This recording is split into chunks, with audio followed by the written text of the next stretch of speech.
Oh man, odd.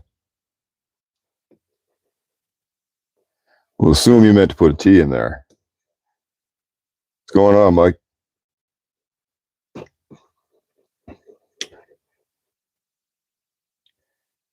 Hey, Briar Patch, what's going on? Oh, I'm just out in the garage working on some knives. My go-to way to pass the time right now. Was playing with some new lighting stuff, so I thought I'd give that a try. Does that help you see things any better when I hold them up to the camera?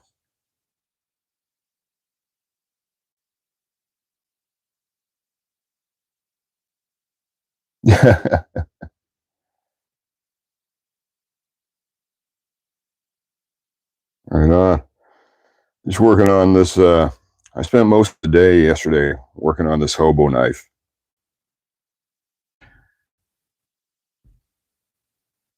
It was in rough shape. The back springs, you can see that. You can see the pitting in there. The back springs were just caked in rust.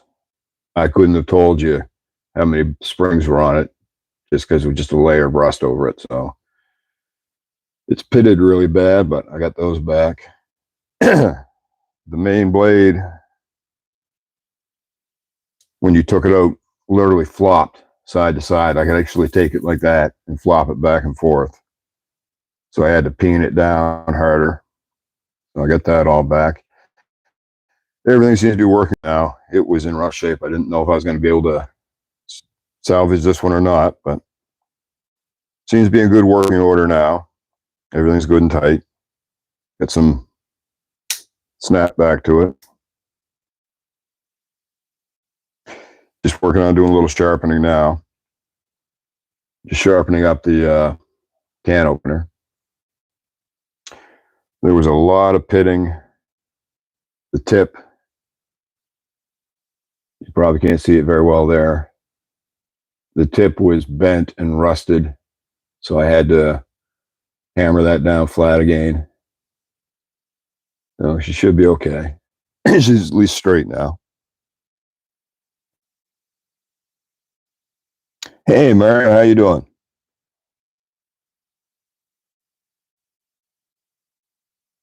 So it's a pretty good little knife. You've got your Japanese made. I found that out once I was able to reveal the tank stamp from under the rust. Just your typical Hobo knife. Got your little spoon, stainless steel.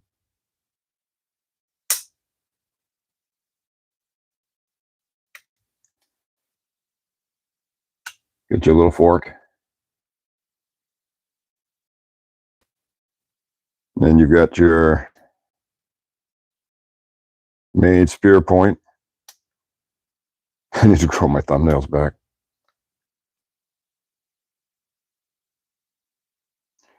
Get some snap back to that. And then your can opener. So I'm just working on sharpening it right now. So I'm just using the work sharp and using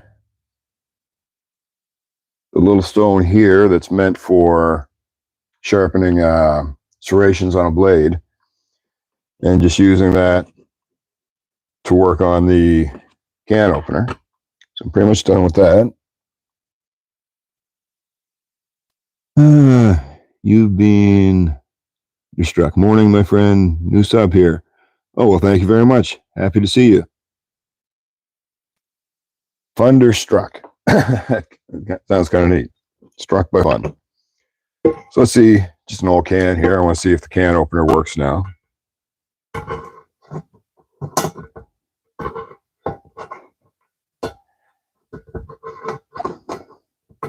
Well, I would say that's going to do the trick now.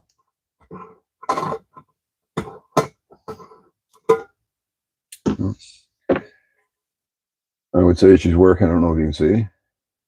There you go. It's opening along the sides. So I'm content with that.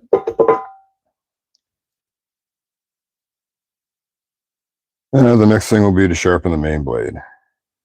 I'll do a video on this one later and show some pictures of the kind of shape it was in, because it was probably the most rusted, corroded knife I've ever dealt with. Nothing at all to the blade right now.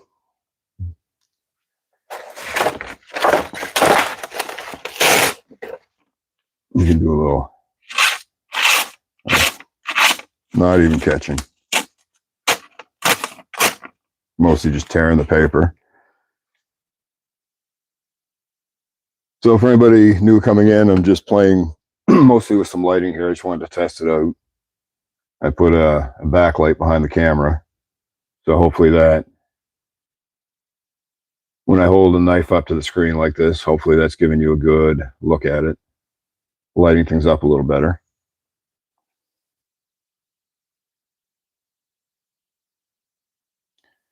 Mommy MJ's Pinoy food. That's a mouthful. Good to see you in here.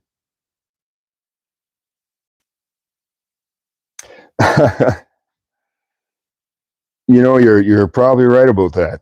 Folks not being able to open a can like that. And there's so many different old types of can openers on the knives too that you come across. Just going to take the work sharp, go with the coarse grit. I believe this is what, 260, 300 grit, I think. Just try and get a little edge on this thing. Another dreary, cold, rainy day here. I don't know, it's been pretty much a solid week of rain right now.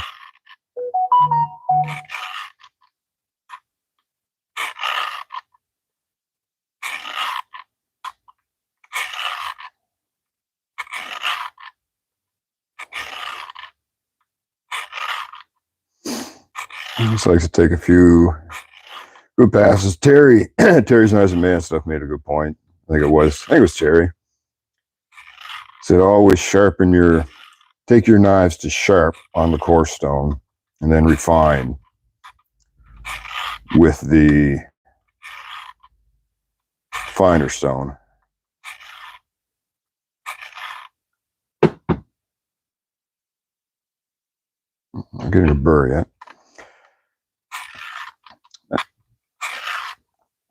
They're not marked. I have to assume these blades have a higher carbon content because there was a lot of rust and pitting. When I do the video up for later on, you'll see that. I kind of didn't intend to do a video on this knife because I didn't know how salvageable it was going to be. I did record some points or parts of the work I was doing, but mostly I didn't. I was just kind of experimenting with some stuff.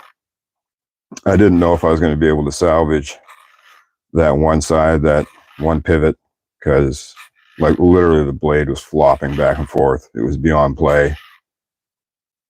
But with some elbow grease and creativity, it worked out. So there we go.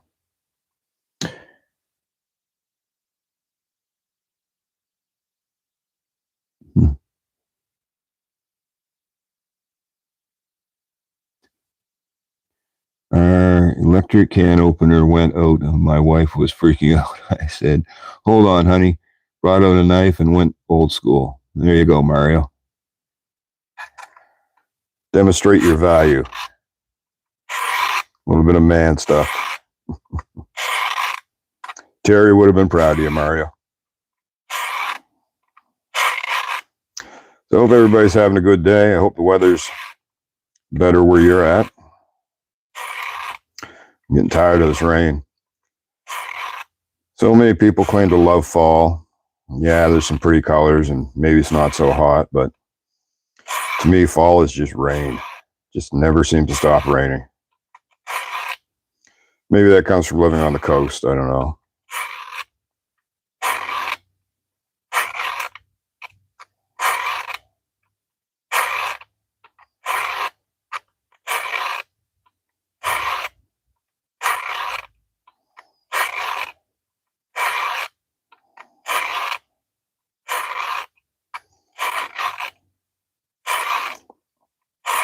tell you, I love sharpening knives. To me, it's very relaxing.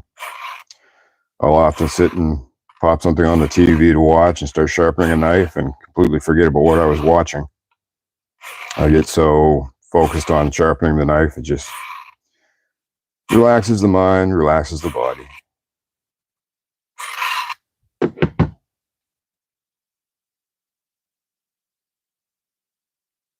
This is slow to take an edge. There might actually be some stainless to it. I find stainless is always slower to take an edge than carbon is.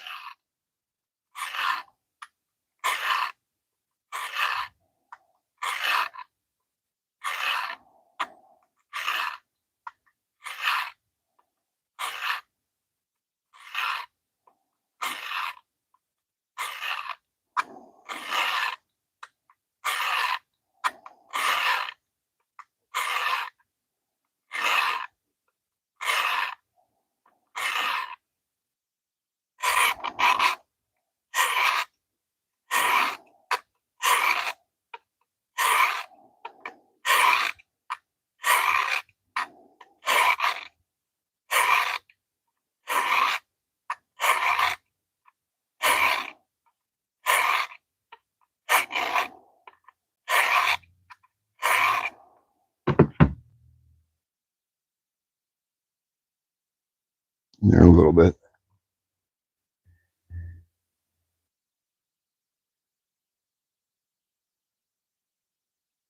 Yeah, you're getting the rain too, Mike, eh? I'm glad you're having good weather, Chuck.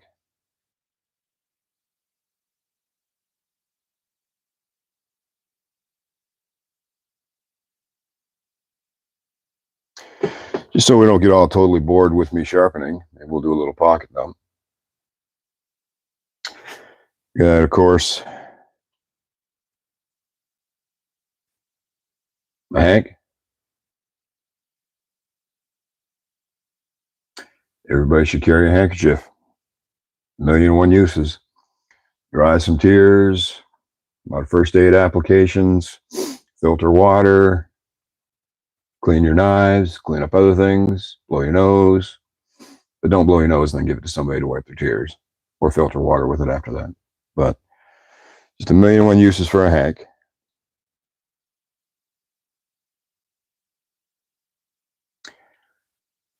Got my trusty Zippo.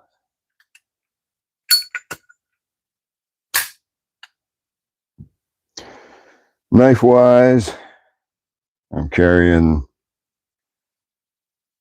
the Buck 311. This is a Canadian exclusive. So, nice little blade design.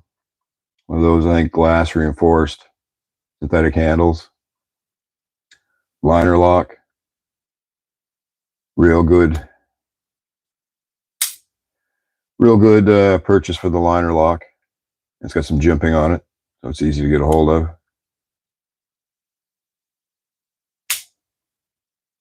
Your Buck on the blade there.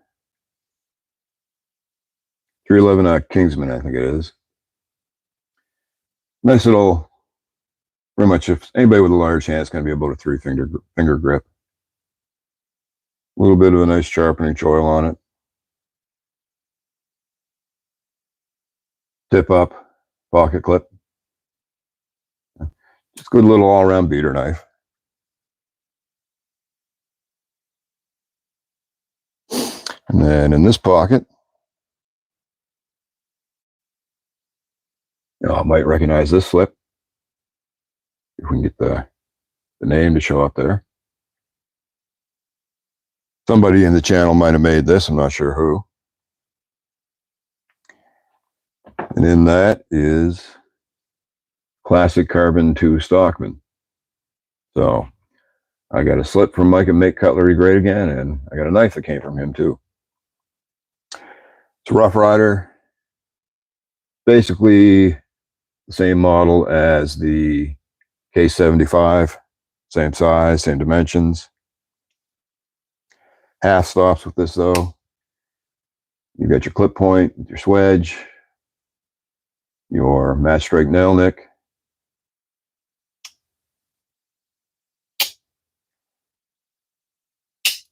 and your sheep's foot.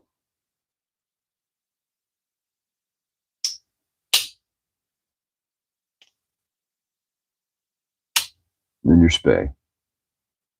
And these are all in carbon. All the classic carbon 2 series obviously are in carbon. So they sharpen up well, take a nice patina. They fit really well and make cutlery great against lip.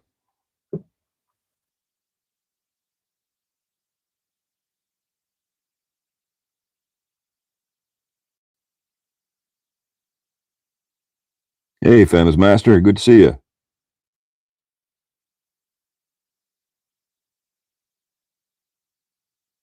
Is that the Buck 311, Famous Master?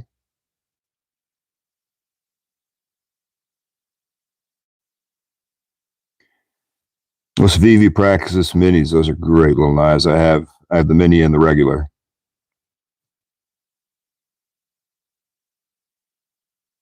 The classic carbon 2 series, Mario, is a great series. I've got that one courtesy of Mike. I've got the first one I got was the Canoe.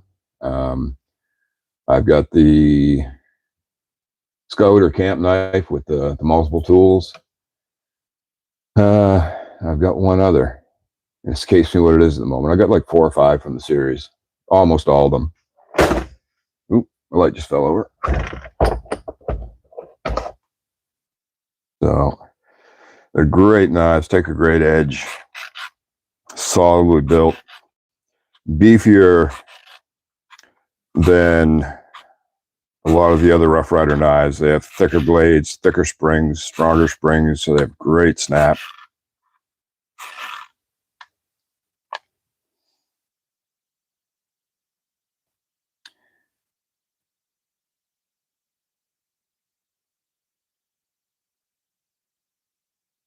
I think you might have posted those on Instagram, Mike. Great looking knives.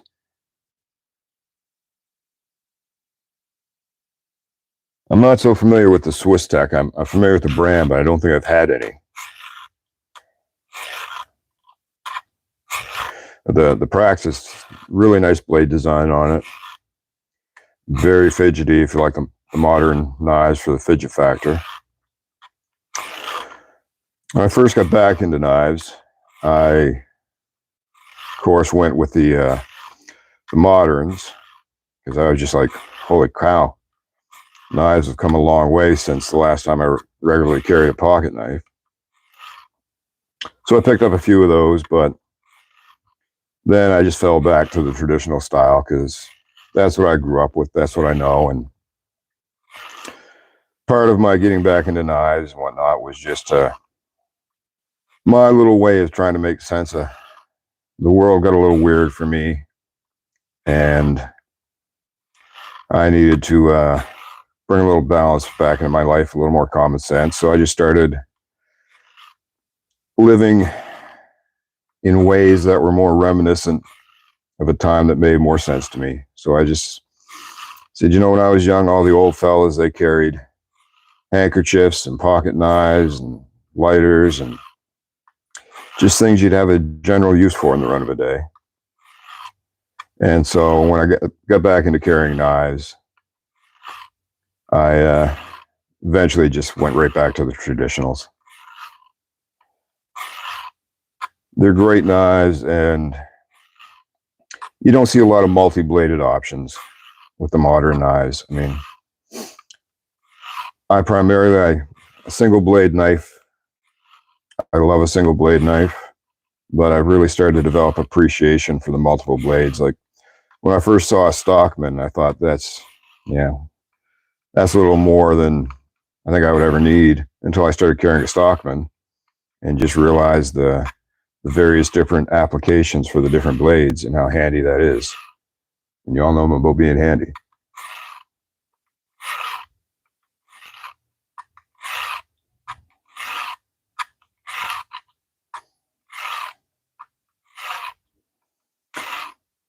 That was the thing I probably preached more on early in the channel, being handy, because I noticed just as technology has progressed and whatnot, we've just got a whole lot of people that are very specific in what they know and just don't have a lot of general knowledge. And I would see that a lot of times. I mean, I don't know how many times I'd come out of the grocery store in the wintertime, or I'd be at work in the wintertime, and somebody would have a dead battery in their car and know what idea what to do. You know, wanted to call a garage. And I mean, I always carry jumper cables in my Jeep, and I boosted more people in parking lots than I could probably care to count, just because people just didn't have the knowledge and didn't have the wherewithal to have those items with them that might come in handy in a pinch. You know, I always carry tow cables, jumper cables, battery boosters, everything in my Jeep. Not only in case I ever need it, but because I can find somebody else who's stuck that I can help out. You know? And carrying a pocket knife, I mean, you wouldn't realize how many times in the run of a day you can put a knife to use until you actually carry one and start putting it to use. And a lot of people say to me, why carry a pocket knife? Why would you need a pocket knife these days? And you just don't realize, even just aside from cutting simple things, all the uses you can have for a pocket knife in the run of a day.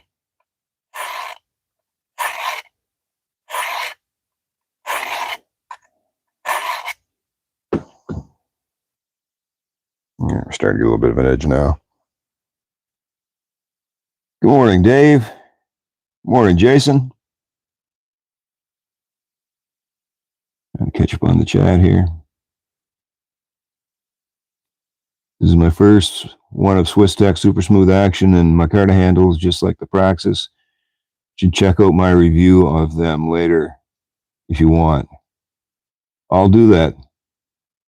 I'm going to assume by that you've got a channel, so definitely I'll go give that a look.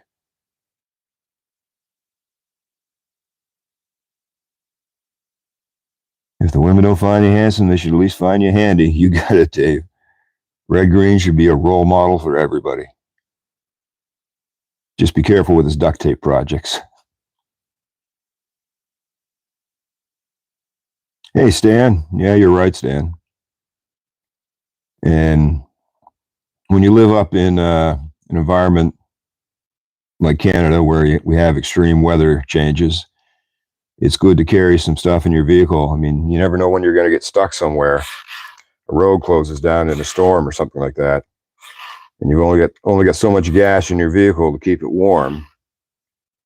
So it's good to carry even a little, some blankets, a little heat source in your vehicle, just in case you're stuck for several hours because the highway closes down. Carry some snacks to help keep you warm, because digesting food helps keep you warm internally.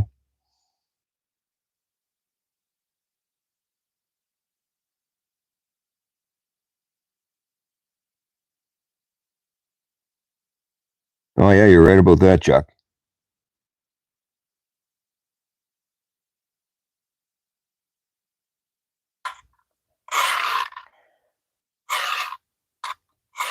Yeah, there's a lot of people that, even if you get lost in the woods, how to start a fire, basic fire, how to build a basic shelter, which direction you should build your shelter in, how to stay put and be found.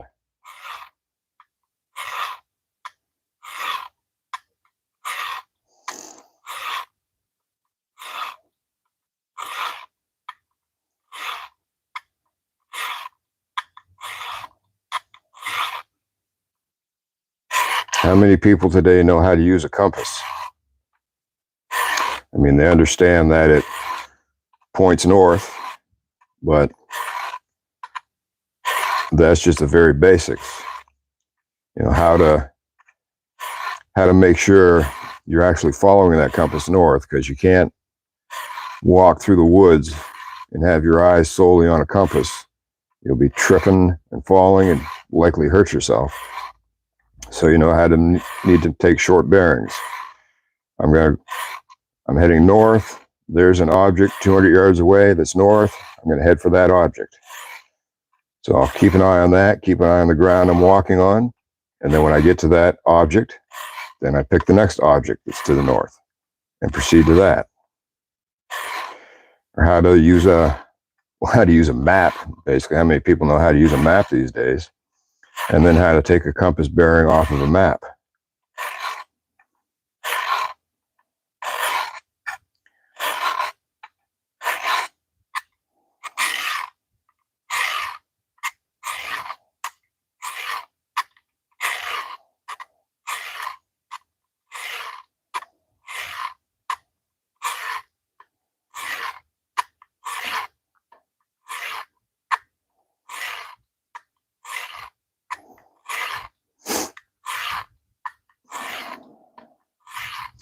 I remember years ago when I first started at work, one of the guys that was there took me on one of the patrol trucks. And he took me for a tour around some of the older buildings and where the range was and stuff like that. As we were driving down to the range, there was a partridge standing in the road. And partridges aren't the brightest birds in the world. They're kind of basically wild chickens. And we waited for the partridge to get out of the road, and then we went and did our thing. And as we were on the way back, he said, "That thing's standing in the road again. I'm going to run it over." Well, I knew it would be, and I knew it wouldn't move. So, warning, slightly graphic content coming up if you want to plug your ears. Sure enough, the partridge was still standing in the road. And he gunned the vehicle and ran the partridge over and shocked himself that it didn't move. I think he expected it to move. So we get out, and there's the partridge laying on the ground. Didn't run it over with the tires, but it was no longer with us. And he's like, "What do we do now?" And I said, "Well, you killed it. You're going to eat it. What do you do with it?" And I just walked over, stepped on the wings, grabbed the feet, gave a pull. The breast popped out, picked it up, handed it to him. I said, "There you go. There's supper." And he was thoroughly shocked by that. He said, "Wow, you're going to fit in good here." So, but he just didn't have the wherewithal to know that partridge wasn't going to move. And then he didn't know what to do with it afterwards.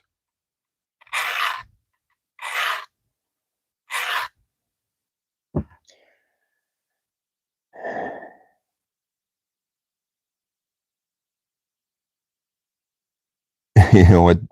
Sometimes, Mike, I do get lost in the woods on purpose. Thanks for pointing out the like button, Mario.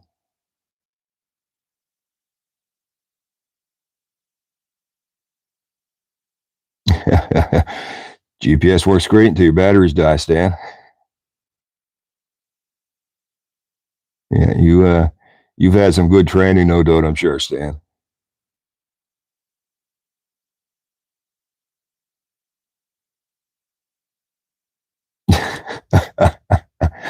I heard that joke before Davis still makes me laugh.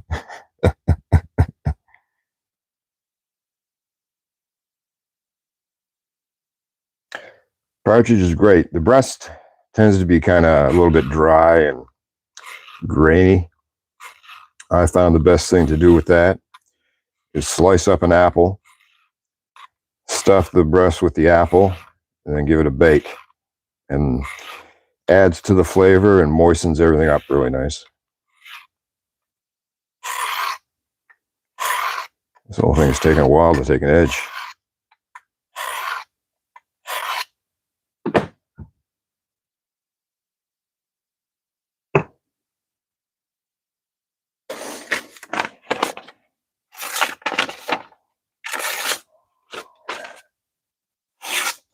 We're getting there.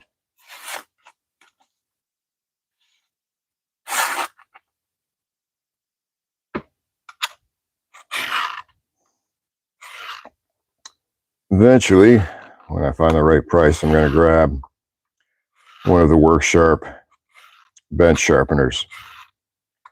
One of the ones that has the coarse grit, the fine grit, and the honing side. You just flip them around, and then it has an actual pivot system. So rather than raising your elbow as you go to the tip, apparently it will pivot the stone for you as you do that. It will lock out though if you don't like that option, so something I want to try.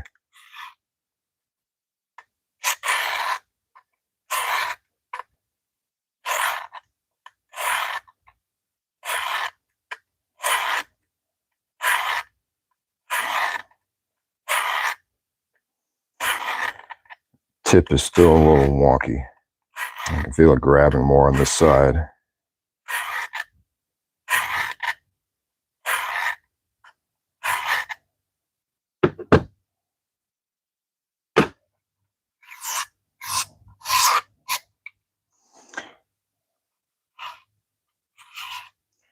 We'll do the finer stone now and see where that gets us. If need be, we can always go back to the coarser stone.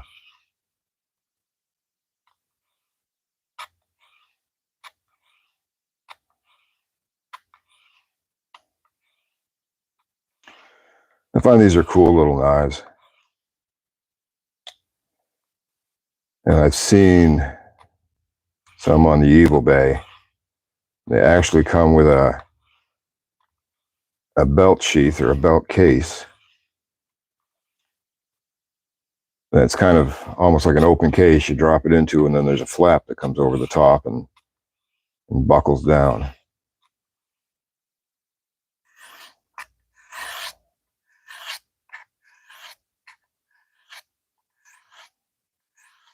Thought about grabbing one of those, but I thought I'd try and see if I could salvage this one first and then see if I enjoy it as a knife, and then I might actually grab one of those.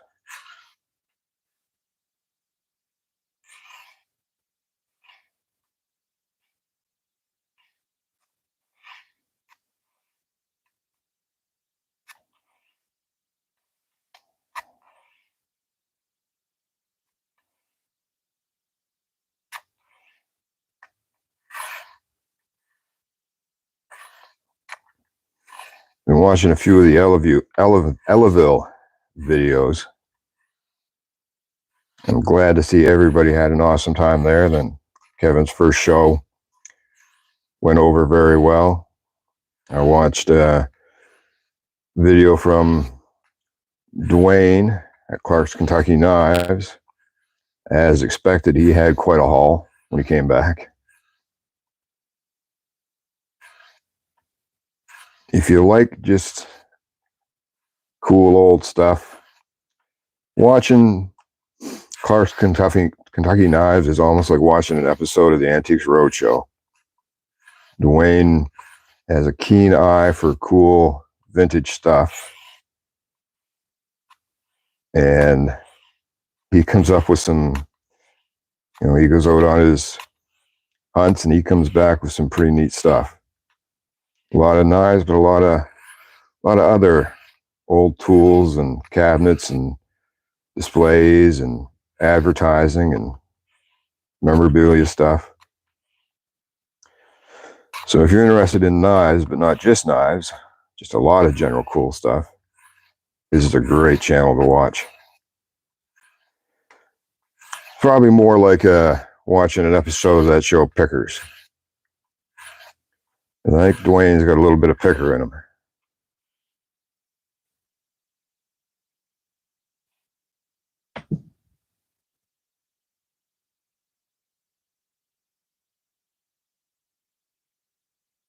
Oh, sorry I missed you going out, Chuck. Hey, Travis, how you doing?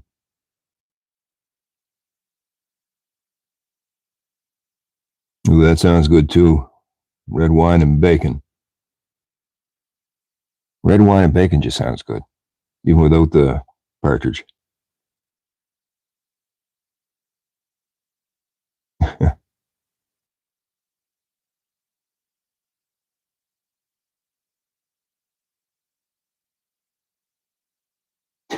Dishes.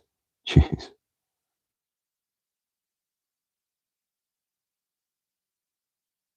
We don't have Tractor Supply up here, Jason. I think what we have is we've got Princess Auto. I suspect they're the same kind of thing.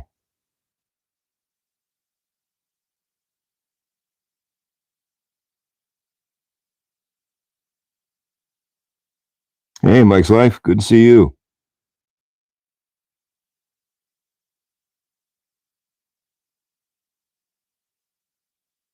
Yeah, he keeps saying, I'm glad he doesn't cut back. His wife's probably not impressed with that, but I like the content. Yeah, he mentioned in the video is he and his wife are looking at going into a small business. I wouldn't be surprised to find out it's an antique shop, or at least an online eBay antique shop.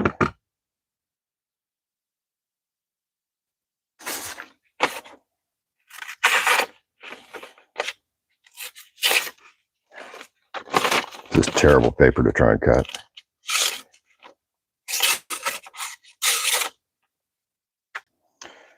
Home.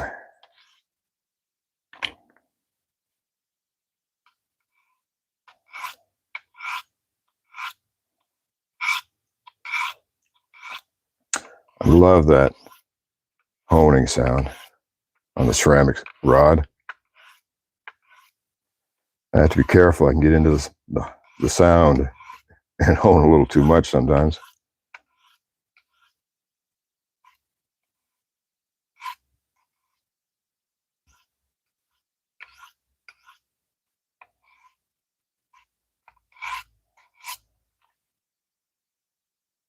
And a little strop.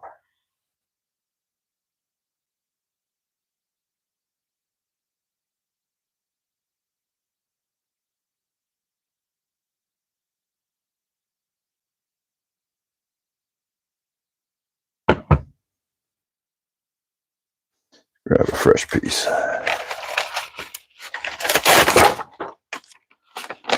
See if we made any significant progress. That's a little better.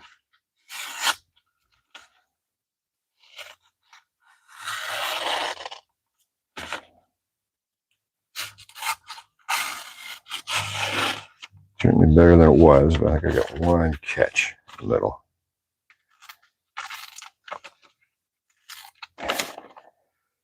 Paper gets damp out in the garage here. Still catching a little bit.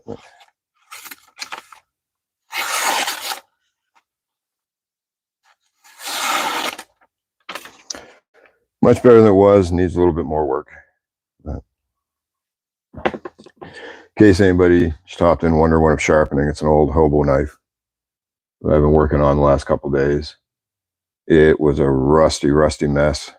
The back springs, I don't know if you can catch how pitted those are in this light, but they were so rusted up you couldn't tell that there were two springs there. The blades were rusted, and this pivot here was just toast. You literally flop the blade back and forth. So I was able to tighten that up, get her some snap back. And you get your spoon.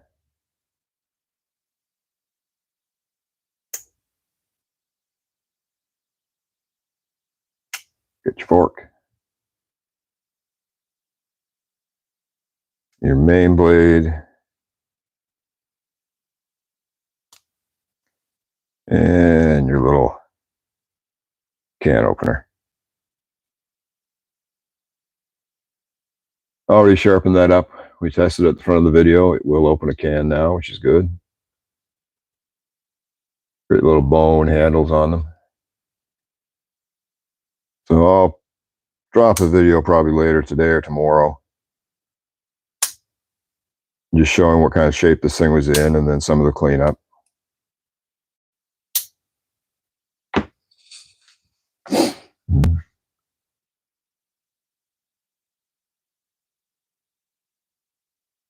Jason, how you doing? What's going on? I hope you're having a good day. Hope that harness ain't driving you too crazy today.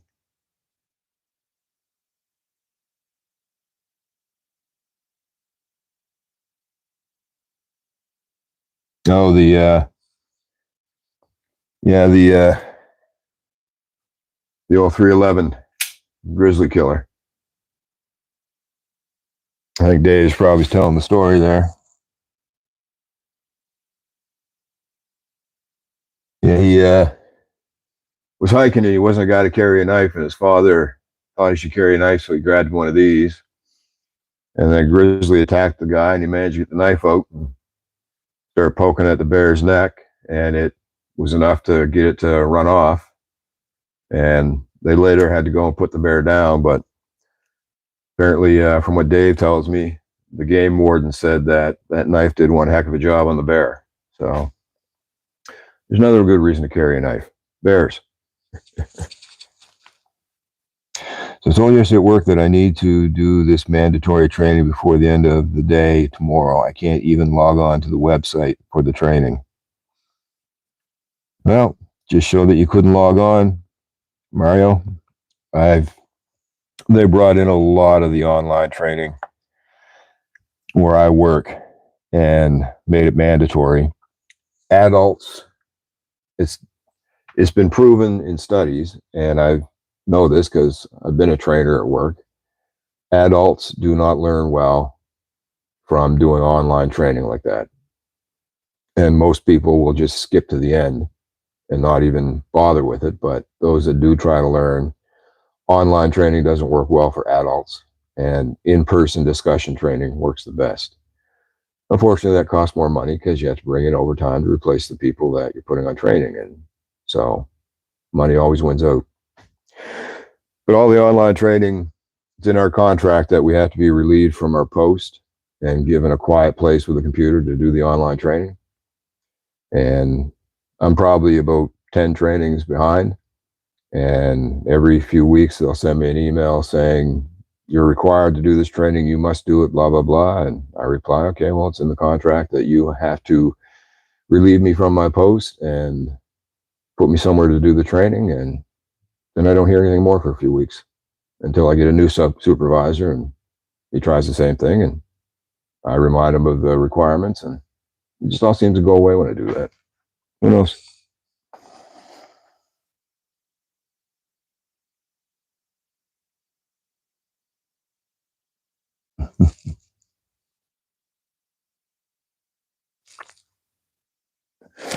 Well, folks, I probably bored you enough for now. I mainly just wanted to come on and see if this lighting was going to work any better. I'm going to need to tweak it a little bit, get the angle a little better. Maybe mount it a little bit higher. But seems to at least be better than what I was dealing with. If I keep up with these lives, I'll definitely get a better setup. It's just kind of something to do, some way to interact with you all while I'm out here working. And, you know, I think one of the best things from these lives is it gets everybody together and just chit chats. You know, I might be working away at something here and look, and the discussion has nothing to do with what I'm working on. But I think that's great because everybody's in just kind of discussing the things that matter to them, or, you know, somebody brings up a topic and everybody runs with it. And I think that's great. So.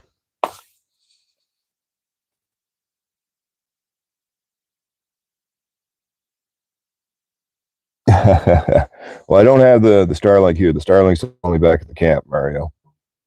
So I've had to stay out this week because I've had some meetings and whatnot and some appointments. So hopefully I'll get back in this weekend. Maybe we'll get another live from back at the camp. Dad suggested if we get a deer, I do a live processing video. I don't know. I don't know if YouTube would like that too much, but something I might record and just kind of set aside for the right time to introduce it, or the right way, some creative editing or whatnot. Anyhow, I'm going to go inside and grab a bite to eat. Maybe do a little more work on the edge of this knife, and then put a video together so you can all see the horrible condition it was in, and tell me whether I did a good job fixing up or not, and maybe some tips on some better things I could have done. So just catch up on the last of the chat here. There you go. I know. So y'all take care. Have an awesome day. If you got some good weather, get out and enjoy it, because man, I wish I would have had some good weather here so I could get out and enjoy it. Poor Charlie, my pop, is going stir crazy because she wants to be outside all day and she can't when it's raining. So I took her for 2 or 3 drives yesterday just to get her out of the house. But you all have a great day, and I'll catch you all on somebody else's live or the next time I do one of these. And look out for a video on this knife if you're interested. If the weather's nice where you are, get out and go for a walk in the woods. If you're driving home from work, had a bad day, go for a walk in a park or something. Go hang out with some trees. You know, get that nonsense from work out of your system before you head home. Take a knife with you. Might just come in handy. Yeah, I'll take care.